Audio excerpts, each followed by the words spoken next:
I'd like to very briefly tell you a little bit about an ancient Greek philosopher by the name of Epicurus. Epicurus was an atomist. He accepted the theory of the atomist, that reality is made up of this infinity of little pieces that are unchanging, they're eternal, they just change in position. Epicurus was really not so much interested in atomism as he was interested in ethics.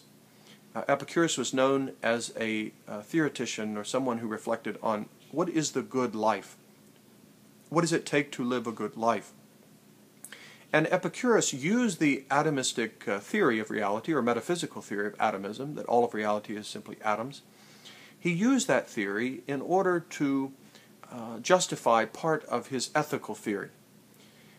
Epicurus thought that the key to the moral life, the key to living a good life, was the principle of moderation. That we find as we live our lives that when we go to excess, when we do things in extreme ways, we find that we bring misery upon ourselves. So if I eat too much, I find myself feeling really bad, or being significantly overweight, or whatever. If I drink too much, alcohol, let's say, I find myself getting in trouble with the law. I find myself addicted to the substance or whatever. And so when I go to extremes, I find myself miserable in both good and in positive, as far as excessive, and also in very restrictive ways. For instance, if I don't eat anything at all, I die. Or if I eat too little, I'm malnutritioned, and there are consequences of that. If I eat too much, then in the other direction. And it's not just in respect of food or taking in substances. It's in all aspects of life. If I get too much power, too much fame, I find that brings attention to me that I don't want. Or I find people who want to take my life so they can take my wealth or my power. I find people who envy me, or people who have it out for me. If I have too little, if I don't have any money, if I don't have any influence, then that brings with it its own problems. So in every area of life, Epicurus thought that the principle that should govern our goals and our pursuit for happiness is the principle of moderation.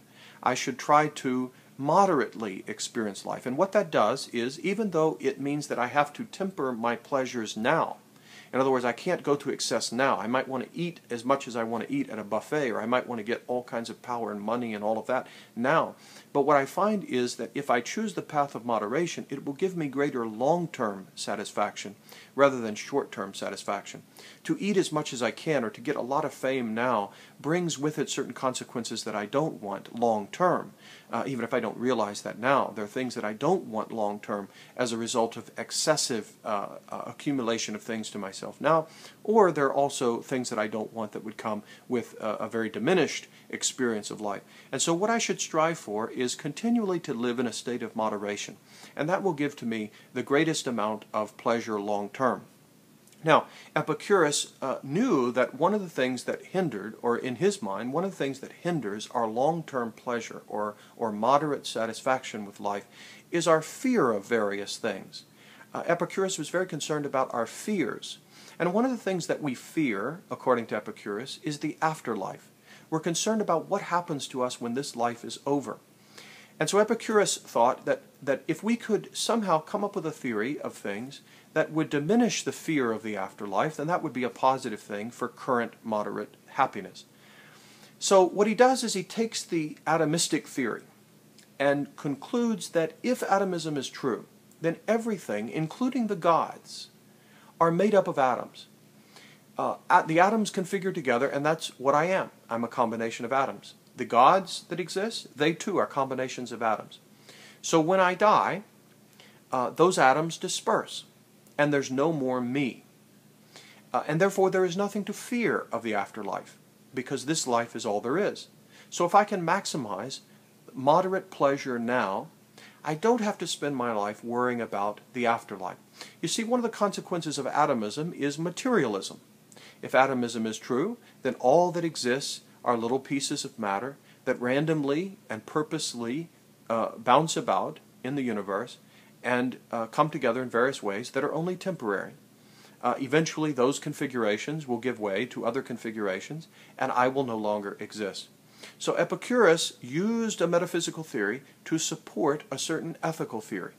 That we don't have to fear the afterlife, we don't have to fear the gods, we don't have to fear God or judgment or anything of that sort, because there is no continuing or enduring self or me or I.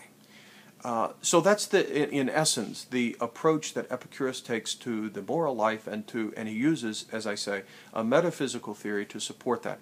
So one of the things we should keep in mind as we look at various different philosophers is to see how their metaphysical theory or their epistemological theory, that is, how we understand human knowledge and how we understand reality, how do these things translate into a theory of life? Sometimes they don't.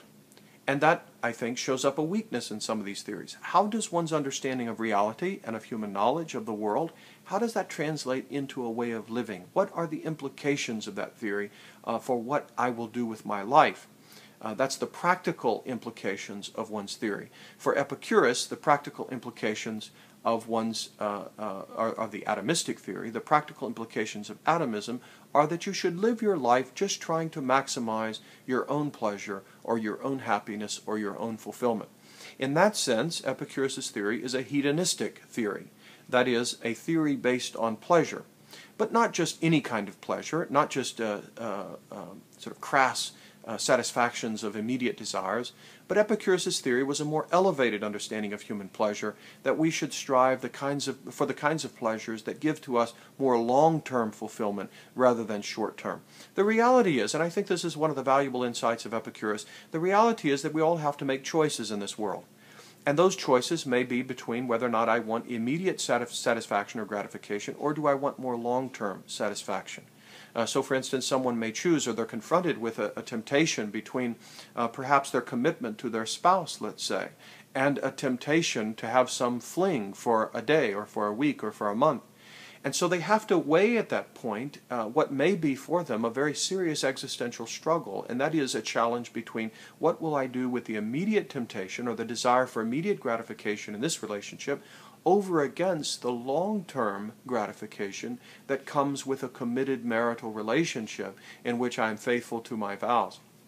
Those two, that challenge between those two struggles or those two kinds of experiences is the kind of thing that Epicurus, I think the value of his theory is that it directs us to focus on not only what will I get now or what are the things that I will receive now from my experience, but rather what are the long-term consequences of my choices and my experience. But very much this whole theory is built on an egocentric, hedonistic set of concerns. How can I maximize my pleasures for myself? But there are obviously some very valuable things in his theory, but also from a Christian perspective there are some questionable aspects of his theory. One of them, of course, is the assumption of atomism, and that reality is made up only of material particles or material things that never change in themselves, and that's all that reality is. This is a theory or an approach to reality that will be seriously questioned by future thinkers that we're going to look at. Certainly people like Socrates and Plato, an emphasis here on Plato, are going to fundamentally call in question the theory of Epicurus and the Atomists. But again, his theory, because of its focus on ethics alongside of a metaphysical theory, is instructive for us as we journey through the history of philosophy.